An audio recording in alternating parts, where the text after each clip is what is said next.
Bill Gates humiliated Trump and insulted his intelligence, and the crowd went wild. Watch. Donald Trump is not an intelligent man. He likes to tout his degree from the University of Pennsylvania, but at this point it's best to admit his father probably paid his way in there. If his incoherent speeches, grammar-free tweets, or the time he stared directly into a solar eclipse weren't convincing enough, take then this footage just unearthed by Chris Hayes and his team at MSNBC. He waned to know if there was a difference between HIV and HPV, so I was able to explain that those are rarely confused with each other, Gates says through laughter.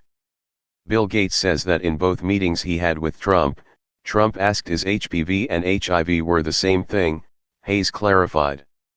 There are many issues with the President of the United States, at any point in his career, confusing the debilitating Human Immunodeficiency Virus, HIV, which can ultimately lead to the Acquired Immune Deficiency Syndrome, or AIDS, with the very common human papillomavirus infection, or HPV.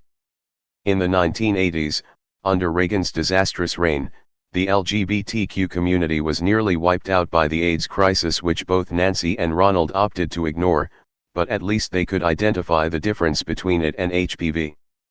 Now, the country is being run by a madman who cannot differentiate one sexually transmitted disease from another, as his administration pushes abstinence-only education, which has been linked with an increase in pregnancy and STI transmission.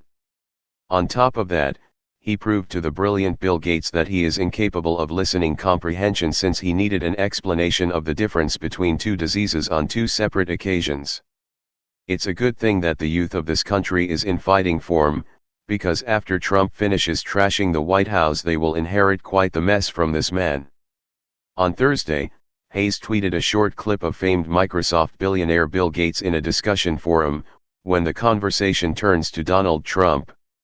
There is no date provided on the clip, so it is unclear at this time to which personality Gates was referring, reality TV star Trump, candidate Trump, or President Trump, since his manner of speaking has changed with each era.